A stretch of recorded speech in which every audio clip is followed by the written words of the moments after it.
অবস্থা দাদু, এখন থেকে চিন্তা ভাবনা করছি কি যে রাত্রেবেলা ঘুমাবো না, রাত্রেবেলা সারা রাত জেগে থাকবো, দিনের বেলা ঘুমাবো। কারণ রাত্রিবেলা ঘুমাইলে একটা ঘটনা আমি মিস করতেছি, একটা ঘটনা আমি কোনোভাবেই পাচ্ছি না। এর আগের রাত্রে ঘুমালাম, সে রাত্রে সব জায়গায় ডাকাত হয়েছে, এই জিনিসটা আমি মিস করলাম। আজকের রাতে আমি সকাল সকালে ঘুমাইছি, ওমা সাকিবের বউ কি ধরনের নাটক শুরু করে দিয়েছে। সাকিব ঘরের মধ্যে বিরিয়ানি দিয়ে অন্য জায়গায় ফান্তা ভাত খেতে গেছে, এই একটা ঘটনা হয়ে গেল, আমি জানতে পারলাম না। এরকম বিভিন্ন ধরনের ঘটনা জীবন থেকে চলে যাচ্ছে খালি ঘুমানোর কারণে, বুঝতেছি না। এই জন্য ভাবছি যে ঘুম আর হবে না, জীবনে কোনো ঘুম নাই।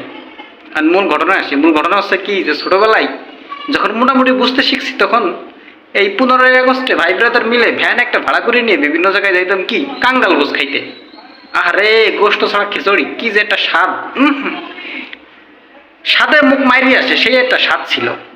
আজকে সেই দিনটা কোনোভাবেই খিচুড়ি খাইতে পারলাম না। এই খিচুড়ি হারানোর যে বেদনা কোনোভাবেই মানে নিতে পারতেছি না।